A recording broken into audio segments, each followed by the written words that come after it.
إن الحمد لله نحمده ونصلي على رسوله الكريم أما بعد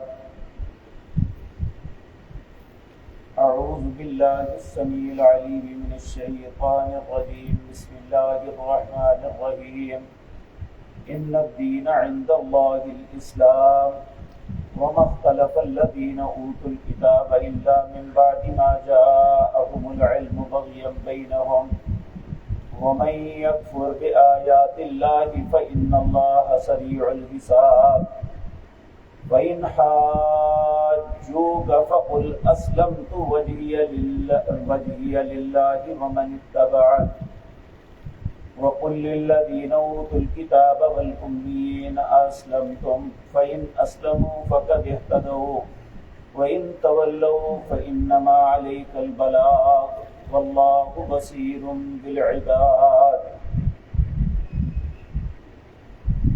حضرات محترم، اللہ مالک نے آدم علیہ السلام سے لے کر جناب محمد رسول اللہ صلی اللہ علیہ وسلم پر جو دین نازل فرمایا اس کا نام اسلام ہے۔ شرع لکم من الدین ما وصی به نوحا، اللہ فرماتے ہیں میں نے ہمیشہ جو دین مشروع کیا نوح علیہ السلام اور دوسرے انبیاء پر وہ یہی ایک ہی دین تھا۔ اسلام سلم سے ہے، سلم کا مطلب ہے سلامتی، جو اس میں داخل ہو وہ سلامتی میں آ جاتا ہے، اور اسلام کا ایک معنی ہے فرما بردار ہونا، اتباع کرنا۔ ہر دونوں معنوں میں یہ ہے کہ جو بھی شخص اللہ اور اس کے رسولوں پہ ایمان لاتا ہے وہ حقیقتاً فرما برداری کی زندگی بسر کرتا ہے۔ اللہ ہمیں بھی فرما بردار بنا دے۔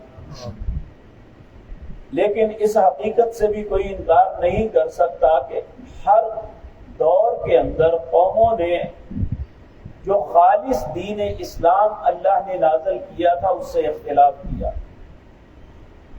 بہت سے اعمال میں اپنی خواہشات، اپنے معاشرے کی رسومات، اپنے آباء و اجداد کے طریقوں کو اپنایا۔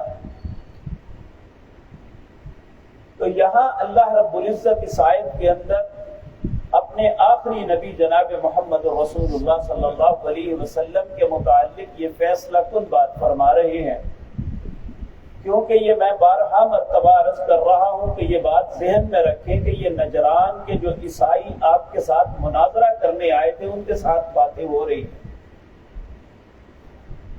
تو انہیں اللہ رب العزت نے یہ فرمایا کہ دین عیسوی نہیں ہے، دین یہود کا نہیں ہے، بلکہ اللہ کا دین جو ہے وہ اسلام ہے۔ ان الدین عند اللہ الاسلام، اللہ کے نزدیک دین جو ہے وہ اسلام ہے۔ اور پھر یہ بات یاد رکھیں، عیسیٰ علیہ السلام تک اللہ کا قانون یہ تھا کہ جو شخص جس نبی کی بات کو تسلیم کر لیتا، اس کی اتباع کرتا، وہ کامیاب۔ لیکن جب اللہ نے اپنے آخری نبی جناب محمد رسول اللہ کو مبعوث فرمایا تو پھر سارے پہلے قانون منسوخ ہو گئے، اور پھر یہ کہہ دیا وَمَن يَبْتَغِ غَيْرَ الْإِسْلَامِ دِينًا فَلَن يُقْبَلَ مِنْهُ۔ آج کے بعد جو شخص دین اسلام جو محمد رسول اللہ پہ نازل ہوا صلی اللہ علیہ وسلم، اس کے علاوہ کسی دین کے اندر بھلائی تلاش کرے گا تو نہیں ملے گی۔ اگر وہ اس پہ من وعن بھی عمل کر لے تو وَهُوَ فِي الْآخِرَةِ مِنَ الْخَاسِرِينَ، آخرت میں وہ خسارے میں پڑے گا۔ اور نبی کریم صلی اللہ علیہ وسلم نے بھی ارشاد فرمایا، اب دنیا کے اندر کوئی یہودی، عیسائی، مجوسی، وہ دنیا کے کسی بھی مذہب سے تعلق رکھنے والا، اس کے کان میں میری رسالت کی بات پڑ گئی اور وہ مجھ پہ ایمان نہیں لاتا تو وہ جہنم میں جائے گا۔ اب جنت کا رستہ ایک ہی ہے، وہ ہے اسلام۔ اسلام کیا ہے؟ اس کی نشاندہی جناب محمد رسول اللہ صلی اللہ علیہ وسلم نے حجۃ الوداع کے خطبے میں فرمائی آپ نے فرمایا ترکت فیکم امرین، لوگوں میں دو چیزیں تمہیں چھوڑ کے جا رہا ہوں، لن تضلوا ما تمسکتم بہما، جب تک ان دونوں کو اپنائے رکھو گے تم پہ گمراہی نہیں آئے گی۔ وہ دو چیزیں کون سی ہیں؟ ایک کتاب اللہ، اللہ کی کتاب، اور دوسری سنت رسول اللہ صلی اللہ علیہ وسلم، نبی کریم صلی اللہ علیہ وسلم کا طریقہ۔ اس کے علاوہ دنیا میں کوئی راہ ہدایت نہیں ہے، صرف یہی ہے، اور انہی دونوں چیزوں کا نام اسلام ہے۔ اللہ رب العزت فرماتے ہیں ان الدین عند اللہ الاسلام، بے شک اللہ کے نزدیک دین جو ہے وہ اسلام ہے۔ وما اختلف الذین اوتوا الکتاب، یہ جو اہل کتاب اس سے اختلاف کر رہے ہیں نا، اللہ فرماتے ہیں وما الا من بعد ما جاءهم العلم، علم آنے کے بعد یہ کرتے ہیں۔ کیا مطلب؟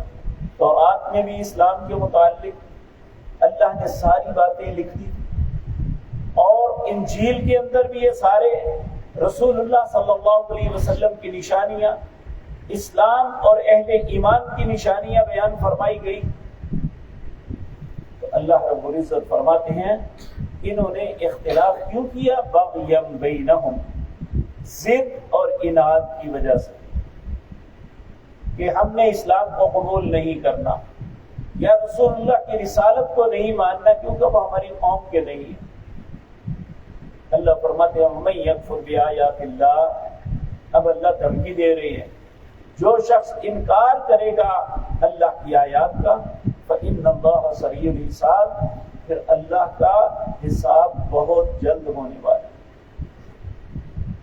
پھر اللہ فرماتے ہیں فَإِنْ حَاجُّوكَ، اے میرے پاک پیغمبر یہ آپ سے جھگڑا کریں، مناظرہ بازی کریں، تو فقل، انہیں فرما دیجئے اسلمت وجہی للہ ومن اتبعن، میں تو اپنے رب کے حضور اپنے چہرے کو تابع کر دیا، میں تو میرا رب جو کہے گا اس کے مطابق چلوں گا۔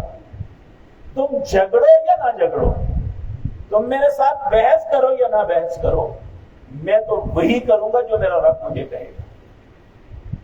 فقل، آپ فرما دیجئے اسلمت وجہی للہ ومن اتبعن وقل للذین اوتوا الکتاب والامیین، کہہ دیجئے ان لوگوں کو جنہیں کتاب دی گئی، والامیین، اور ان پڑھوں سے بھی، یعنی جو مشرکین مکہ تھے، انہیں اللہ نے امیین کہہ کے مخاطب، کیونکہ ان میں اکثر لکھنا پڑھنا نہیں جانتے، کہا انہیں بھی کہو اسلمتم، تم اسلام قبول کر لو، فَإِنْ أَسْلَمُوا، اگر اس اسلام کو قبول کرو گے تو فقد اہتدوا، تم ہدایت پا جاؤ، وَإِنْ تَوَلَّوْا، اگر اس سے روگردانی کرو گے تو فَإِنَّمَا عَلَيْكَ الْبَلَاغُ، پھر میرے اوپر صرف پہنچانا ہے، میں نے تمہیں پہنچا دیا، وَاللَّهُ بَصِيرٌ بِالْعِبَادِ، اللہ اپنے بندوں کو دیکھ رہا ہے۔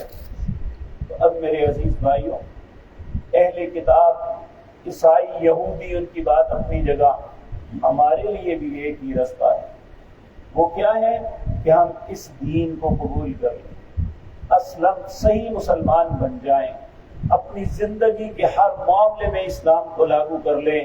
اگر ایسا نہیں ہوگا تو پھر اللہ کے انتقام سے ہمیں کوئی نہیں بچا سکے گا۔ اللہ یہ باتیں مجھے اور آپ کو سمجھنے کی اور اس پہ عمل کی توفیق عطا فرمائے۔ اقول قولی ھذا واستغفر